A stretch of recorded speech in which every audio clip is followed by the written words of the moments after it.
So let's talk about some injuries. Let's get the injuries out of the way first. Yep. The most important one out of all of these, because there's been a lot of injuries over the last week or so, is Karl-Anthony Towns' meniscus. Originally, it came out that he had a meniscus tear, and they were trying to figure out different options. And like, okay, maybe it's not as bad, because the way it was worded, it made it seem like there was a world where he doesn't miss any time. I was like, okay, that's interesting. And then about an hour later, Woj came out and said he's going to miss at least a month, which will put him around the start of the playoffs if everything goes perfectly. The Minnesota Timberwolves have been a fan base that has been the most unlucky that you could really think about. And the things were going perfectly, and now one of their big fellas is gone. Luckily, I mean, unfortunately for them, he is out. But luckily for them, they actually just lost number one seed. Yes, they did. But they have enough ground, I think, and I think Anthony Edwards is talented enough to where he can carry them for this load. You actually now seeing it now with Cat being out. His shot attempts are going up, like, significantly. He took 30-some shots the other night. Last night he took, like, 28. So, like, he's definitely seems like he's taking that mentality of, okay, I got to step my game up with big fella being out. And then I think he's so good, he can keep them afloat for this month or 6 weeks that Cat's going to be out. So, hopefully Cat is back by playoff time, and I think this team is deep enough to where they can, they can still stay in that top 3 range. I agree with you. Only thing I look at a little differently is I think it has to be somebody else. We know what Anthony Edwards can do. We know what he's capable of. But I think without anybody else stepping up, it becomes predictable. And you'll have games like last night where I believe he was 0 of 6, 0 of 7 in the fourth quarter. He struggled a little bit down the stretch. And I think that comes with the fact that it's a little bit of a predictable offensive flow. It already wasn't the best offense. Y'all had that conversation weeks ago, and now you take away Karl-Anthony Towns, who was a part of the 1-2 punch that they had, and you look around and it's like Mike Conley isn't going to be a guy that's about to surge offensively. Rudy ain't going to be a guy that's about to surge offensively. They were about a layup last night. So it's like Jaden McDaniels or somebody like that is going to have to really step up. And I've kind of been waiting on that for Jaden McDaniels because since this year he hasn't had that offensive leap. I thought last night it was Nas Reed, career high 34. Nas Reed, yes. Yeah. Can he give you that consistently in his absence? Because we know his strong suit is his versatility and what he can do defensively. And he can have nights like this because he can shoot the 3 ball really well. And he still allows you to play big. You can put him at the 4 with one of the bigs. And the lineups of him and Rudy Gobert are good, statistically. Because Nas Reed is shooting over 40% from 3 this year. Yes, he is. So, like, he's somebody you have to respect when you talk about being able to knock it down. So it does hurt your offense a lot. I want to see that from Jaden McDaniels, though. Since I've seen him in high school in Washington, I've always felt since he was a pro that he was going to have like a breakout offensive year that was going to catch people by surprise.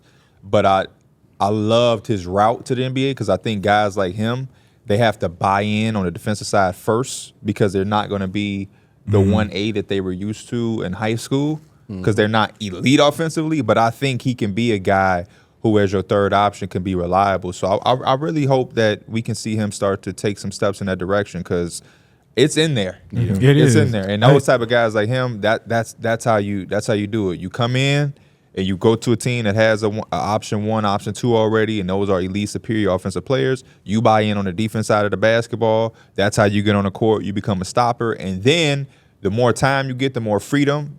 Because when you guard, your coaches will reward you offensively. Boom, you take off, and now you're an elite two-way wing elite defensive two-way wing who has above average scoring ability. So I agree with you. I know me and you both have been kind of waiting for that offensive jump from Jaden McDaniels, but I know it's also hard because usually every night he's guarding the best player too, and I know that's a lot of energy that gives off. But I agree exactly what y'all said about Nas Reed.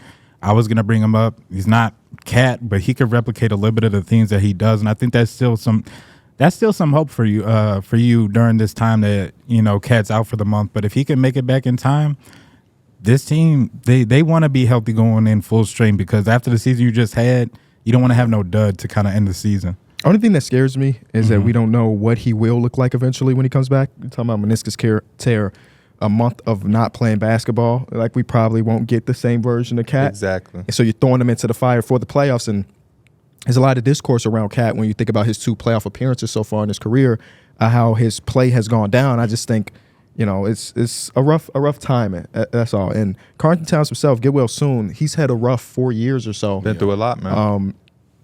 And I just wanted to give him the flowers. Obviously, all-star this season and everything. But when you think about how much he has tried to sacrifice throughout his career, I think this is year number 9 with the Minnesota Timberwolves, and now it's the first time he's really had a real good roster around him. But he went from a guy that's like the number 1 option to people recognizing that maybe it's Anthony Edwards' team, and he's never complained. He's okay with playing his role. He was a 5 the entirety of his life. And they said, hey, we don't believe our team is going to be good enough defensively with you at the 5. Let's bring in Rudy Gobert. And then he's transitioned. It took him a year. It did take him a year, but he's transitioned to that 4 spot very well. And everybody talks about Rudy. They talk about Jaden McDaniels, even Anthony Edwards defensively. Karl-Anthony Towns has really bought in on the defensive side of the ball too. So he cares about winning. He wants to be out there. He's been somewhat of an Iron Man for the first part of his career. I read that this is the first surgery he's undergone as an NBA player, which is crazy. 9-year career, I feel like you got at least 2 surgeries. You got to clean up of your knee somewhere in the offseason. At least some in all, But this is his first time he's ever had to go under the knife. So wishing him nothing but the best. And I hope that the Timberwolves stay afloat because I want this playoffs to be like everybody's at their full strength. And it's unrealistic, obviously, but luckily they do have their defense to rely on a night-to-night basis. I think that the defensive culture of that team won't fall out. So, especially because you still got Rudy Gobert. Right. You still got all your good defensive pieces. If you can lay your head on that for the next month or so and let it get you by, I think they'll be all right. In the 700 minutes they've played together, Rudy Gobert and Naz Reid have a net rating of 14.5, which is amazing. That was my biggest thing I said in my video about this injury is like I feel for Cat. Obviously, he's been through a lot. Minnesota, this is what they're on pace to have the second best season in franchise history. And you get a devastating injury like this at such a crazy time. But more so than anything, as just a basketball fan, like, yeah, you know you're going to have injuries throughout the season, but there's so many stars and there's so many big pieces to the puzzle of what we have in the parity. You know what I mean? And B going down, now you got Cat, Trae Young, Ja Morant. Like, you look at the Memphis Grizzlies. Imagine if the Memphis Grizzlies was fully at health. They you know what I mean? Like, threat to win it. They would be in the mix, and that's another team that would be in it to make a team like the Lakers, Warriors, Sun. You know, that bottom 4 have the chances of being out, and it's just one of the best things we have right now is the parity. And that's the most exciting thing. So you can have like a gauntlet in the playoffs with like the championship team.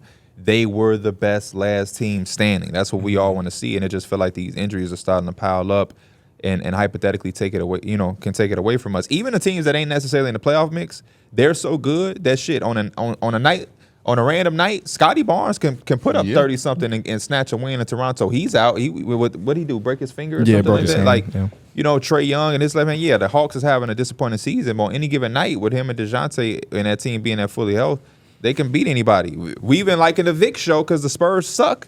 But, hey, if you come in there not focused, the Spurs will beat you. He did it to the Kings. Get well soon. Without him. Devin Vassell was the guy. You know what I mean? So, like, Keldon Johnson came off the bench and went crazy. I just love that fact of the NBA where we got the top dogs all duking it out, trying to be the last team standing. And then, like I said, we have so much talent where so much stakes is on the line because everything is so close that, man, if you come in there with the wrong approach against one of these bottom-feeding teams, they will have you reviewing your year like, damn,